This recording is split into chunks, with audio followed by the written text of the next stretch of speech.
Good morning, and welcome to American Water's second quarter 2025 earnings conference call.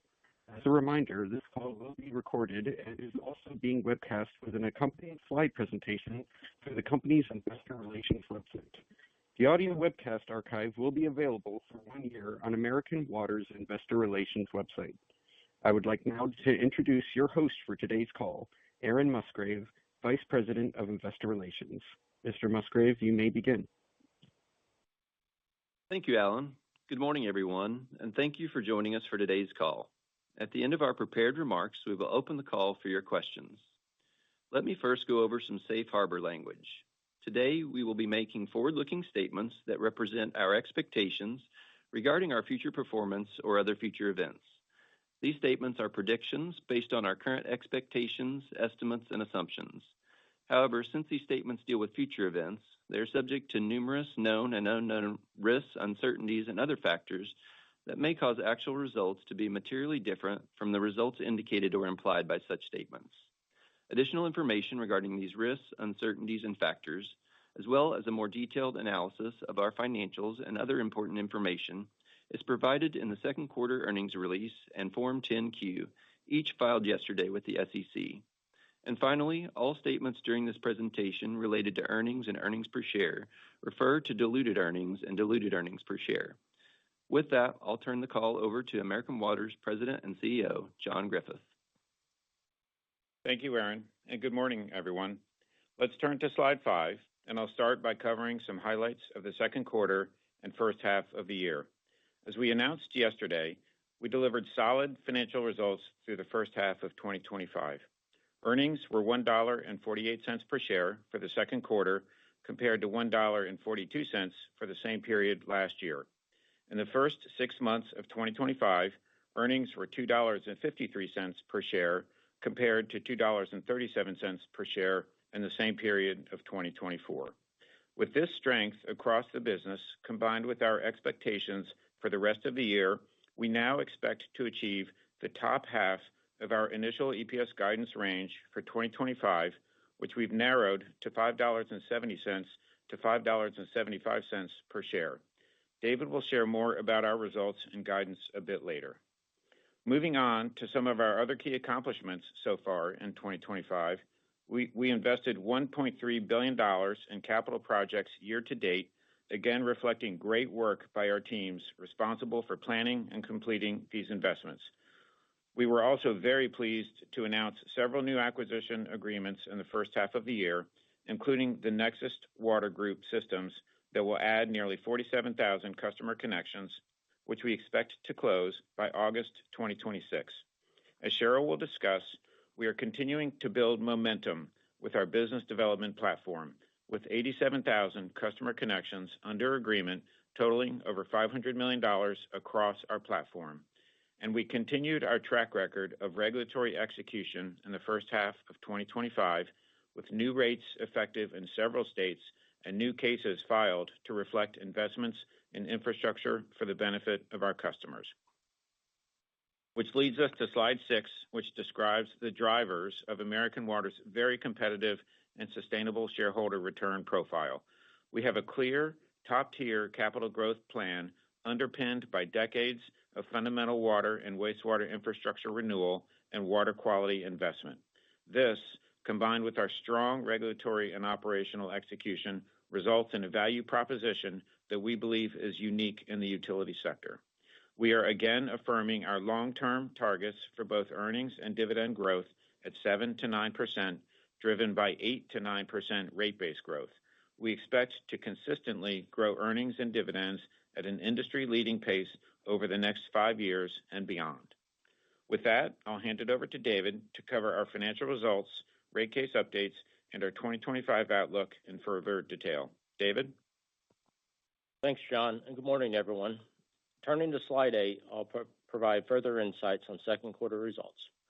Consolidated earnings were $1.48 per share, up 6 cents per share versus the same period in 2024. Revenues were higher by 50 cents per share, driven by authorized rate increases to recover investment across our states. Revenues were also higher from recently completed water and wastewater acquisitions and organic customer growth. Weather, on the other hand, was unfavorable by an estimated 6 cents per share year-over-year. This was due to wet weather in 2025 across many states, resulting in an unfavorable 3-cent impact, combined with the 3-cent unfavorable weather variance from the warm and dry conditions experienced in the second quarter of 2024.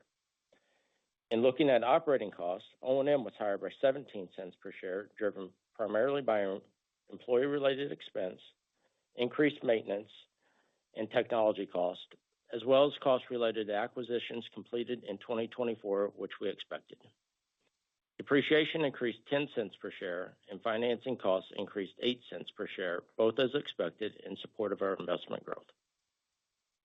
Turning to slide 9, year-to-date consolidated earnings were $2.53 per share, up 16 cents per share versus the same period in 2024. On a weather-normalized basis, EPS was up 9.4% year-to-date compared to the prior year. Many of the same drivers I described for the quarter apply to this period as well, including the unfavorable impact of weather. Revenues were higher by 94 cents per share, and O&M was higher by 32 cents per share. Depreciation increased 21 cents per share, and financing costs increased 18 cents per share, both as expected in support of our investment growth. Turning to slide 10, I'll cover the latest regulatory activity in our states. First, on completed cases, we received a final order from the Missouri Commission in May approving our settlement agreement, which we discussed last quarter. In Iowa, we received a final order from the Commission approving an annualized revenue increase of $13 million based on an ROE of 9.6% and an equity layer of 52.57%, in line with Iowa's approved capital structure in its previous rate case. As a reminder, interim rates were effective on May 11, 2024, in the amount of $5.1 million, and final rates will go into effect tomorrow on August 1st. In Hawaii, we received a final order last week from the Commission approving an annualized revenue increase of $1.5 million based on an ROE of 9.75% and an equity layer just north of 52%. We expect new rates to go into effect in early August. Turning to active cases, you can see we have general rate cases in progress in three jurisdictions. On May 5th, we filed a general rate case in West Virginia reflecting $300 million in system investments covering the period March 2024 through February 2027. We are seeking $48 million of additional annual revenue, which would be reflected in 2 steps, in March 2026 and March 2027. And we expect this case to be completed by the end of February 2026. Intervenor testimony is set for October and rebuttal testimony in November. On May 16th, we filed a general rate case in Kentucky reflecting $212 million in system investments covering February 2025 through December 2026. We are seeking $27 million of additional annual revenue, and we expect proposed rates to go into effect on an interim basis in December 2025. Intervenor testimony is set for August and rebuttal testimony in September. And finally, on July 1st, we filed a general rate case in California reflecting system investments through 2028.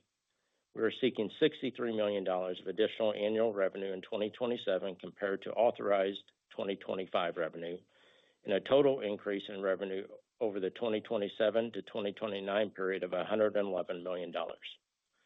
If approved by the Commission, the new rates would take effect on January 1st, 2027, with subsequent increases expected in January 2028 and 2029.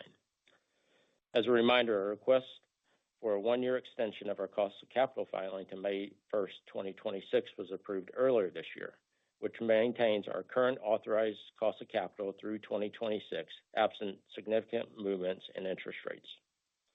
Another piece of our filing is decoupling. We currently have partial decoupling in California, but again are requesting full decoupling to promote affordable rates and conservation. On a similar front, on the legislative side, a decoupling bill related to water utilities has passed out of the California Senate and is currently awaiting action in the California Assembly Appropriations Committee. On slide 11, as John mentioned, yesterday we announced that we are narrowing our 2025 EPS guidance to the top half of the range we first disclosed last October. The 2025 EPS guidance range is now $5.70 to $5.75, from $5.65 to $5.75 previously on a weather normalized basis. We are seeing strength in the business across several regulated states so far in 2025, including solid customer usage. Coupled with the fact that we will continue to have revenue increases year over year in several states through Q3, we expect the second half of 2025 to deliver financial results to achieve this narrow guidance range. This puts us on track to deliver 8.6% EPS growth in 2025 at the midpoint of the narrow guidance range. I'm confident in our team's ability to execute on our financial and operating plans, including delivering cost-effective financing while maintaining our balance sheet strength and credit profile. Our total debt-to-capital ratio as of the end of the quarter, net of $94 million of cash on hand, was 58%, which was within our target of less than 60%. As a reminder, our 2025 financing plan still includes another long-term debt issuance of roughly $1 billion to be completed in the second half of 2025. And finally, on slide 12, I want to re-emphasize that we continue to expect to achieve consistent EPS growth within the 7 to 9% range through 2029 and beyond. We believe our industry-leading EPS and dividend growth, coupled with our affordability position and sustainability leadership, will continue to be highly valued and rewarded by investors. We believe these aspects of our business and our position as the largest and most geographically diverse water and wastewater utility in the country distinguishes us from all other utilities. With that, I'll turn it over to Cheryl to talk more about our capital program, our recent acquisition activity. Thank you, David, and good morning, everyone. On slide 14, our capital program delivered $1.3 billion of investments in the first half of the year. This result keeps us on pace to hit our goal of approximately $3.3 billion of capital investment in 2025. Our low-risk annual capital plan is made up of hundreds of individual projects, which our teams do a really great job of executing. As a reminder, the nature of the program also gives us the ability to flex up or flex down our organic CapEx spending annually in order to achieve our overall planned capital spend, including acquisitions. We continue to expect these capital investments in infrastructure and in acquisitions will grow regulated rate base at a long-term rate of 8 to 9%. Turning to slide 15, we continue to be well-positioned for growth through acquisitions across many states, with about 87,000 customer connections under agreement from deals totaling $535 million. In May, we were pleased to announce an agreement with the Nexus Water Group subsidiary to purchase multiple water and wastewater systems located in 8 states for $315 million. This acquisition will add nearly 47,000 customer connections and approximately $200 million to rate base. Through this transaction, we will grow in 8 of our existing regulated states, supporting our long-term growth target of 2% for customer additions. As with other acquisitions, we'll be able to leverage our scale and size to deliver safe, clean, reliable, and affordable water and wastewater services to these new customers.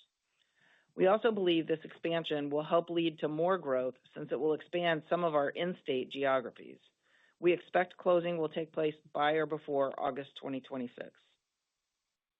In addition to the Nexus systems, we currently have 20 acquisitions in 7 states under agreement for $220 million that would add about 40,000 customer connections. This represents significant progress on the business development front, including in West Virginia and Pennsylvania. Importantly, we've seen renewed activity in Pennsylvania, including 4 systems closed so far this year and an additional 8 systems under agreement. The most recent acquisitions announced were the Pittston Wastewater System and the Indian Creek Valley Water Authority, where we plan to utilize fair market value under the new guidelines set by the Commission. We have negotiated purchase prices that we believe will result in approval by our regulators of transactions at full cost recovery. We remain confident in our acquisition pipeline, and we are continuing to invest in regulated acquisition opportunities across our footprint. In all of our states, the acquisition opportunities are driven by the need for system consolidation, infrastructure upgrades, regulatory compliance, and operational enhancements. With that, I'll turn it back over to our operator to begin Q&A and take any questions you may have. We will now begin the question and answer session. To ask a question, you may press star then one on your touch-tone phone. If your question has been addressed and you would like to remove it, please press star then two. We will pause momentarily to assemble our roster. Our first question comes from Richard Sunderland of JP Morgan. Please go ahead. Hi, good morning. Thank you for the time today.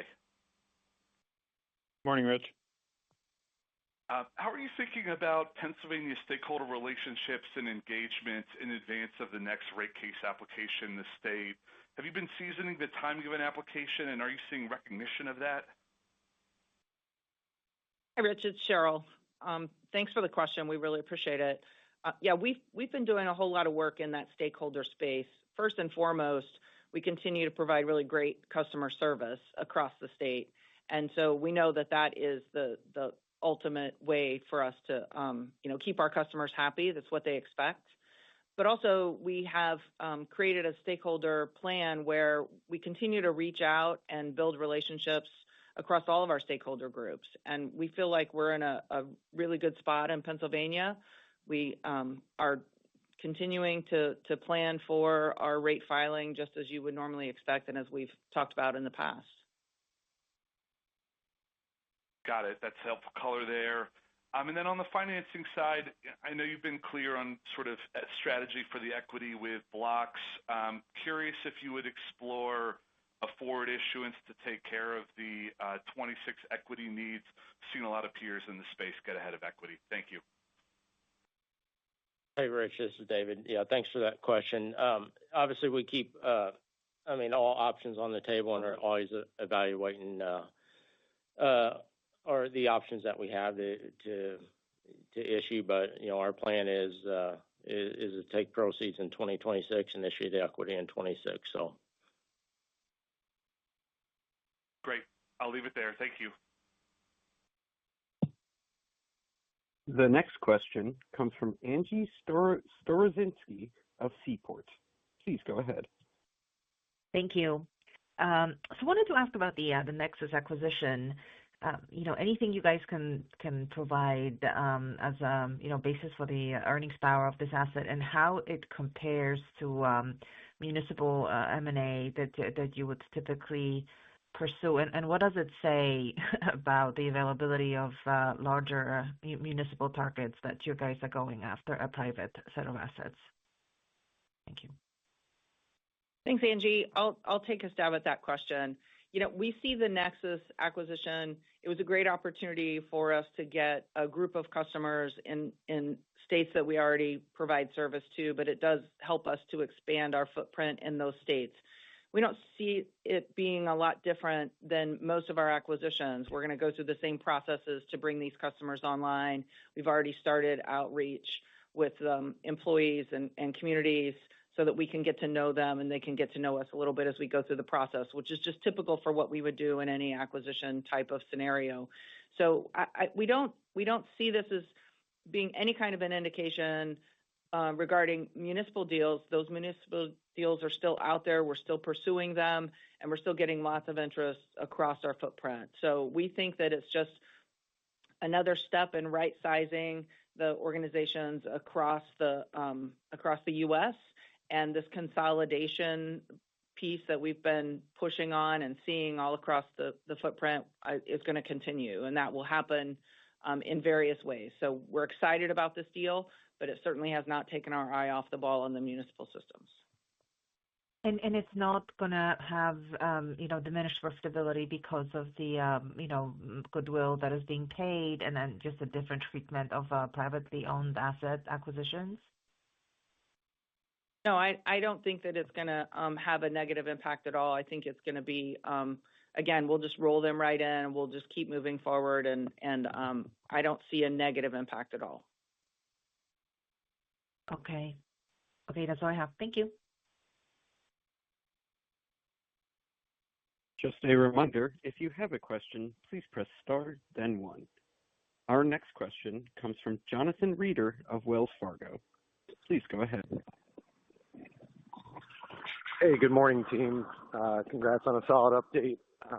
Wanted to start first, I guess, piggybacking off of Angie there and say, congrats on the Nexus deal as well as the resumption of some Pennsylvania fair market value deals. Cheryl, could you just kind of talk a little bit more on, the landscape in Pennsylvania on the fair market value front? Were these deals that, were kind of already in the pipeline, just waiting to get done once, the PUC finalized the revisions to the rules, or, is this just kind of more the tip of the iceberg of the backlog of deals that are kind of waiting to come, and we should expect to see, a lot more Pennsylvania fair market value activity in the, quarters ahead? Yeah, Jonathan, thanks for the question. These deals are all long lead time deals. So we've been working on all these deals for quite some time. Nothing happens overnight in the acquisition space.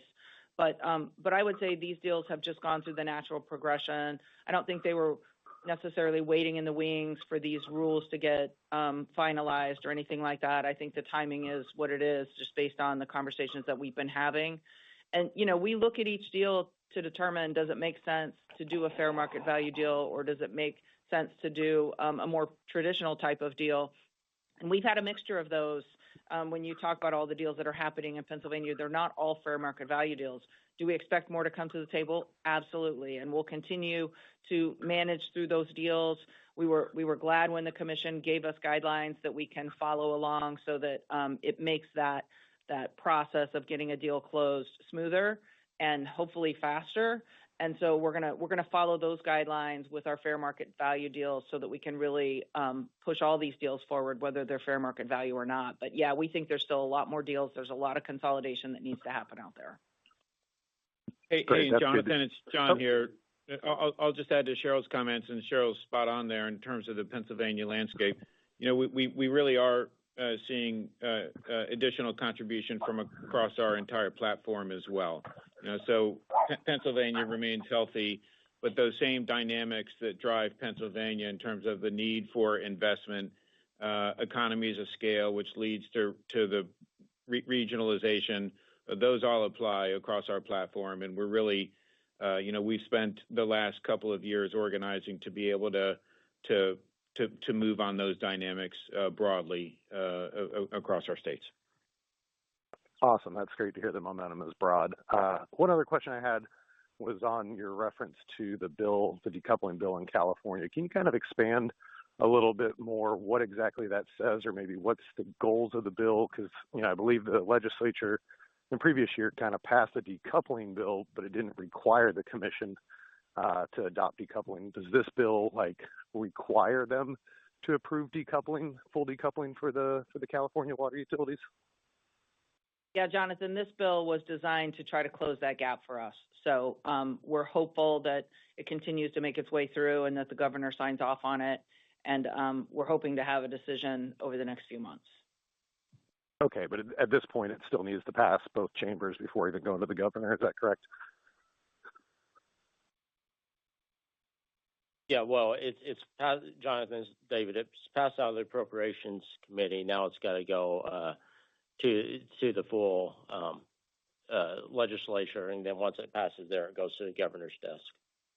Excellent. All right. Thanks so much for taking the time to answer my questions, and again, congrats on a good update. Thanks, Jonathan. Thank you.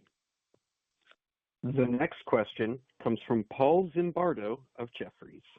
Please go ahead. Hi, good morning, team. Thank you. Morning, Paul.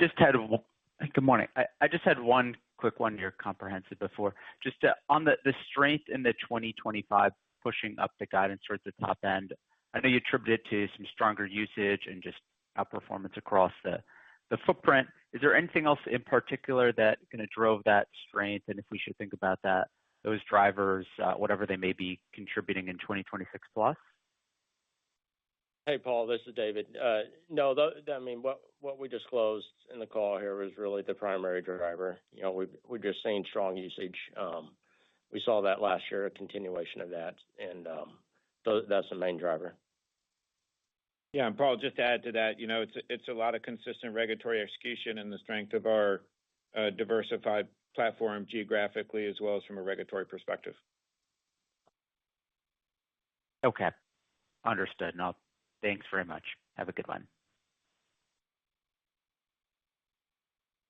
This concludes our question and answer session. Our presentation is now finished. You may now disconnect.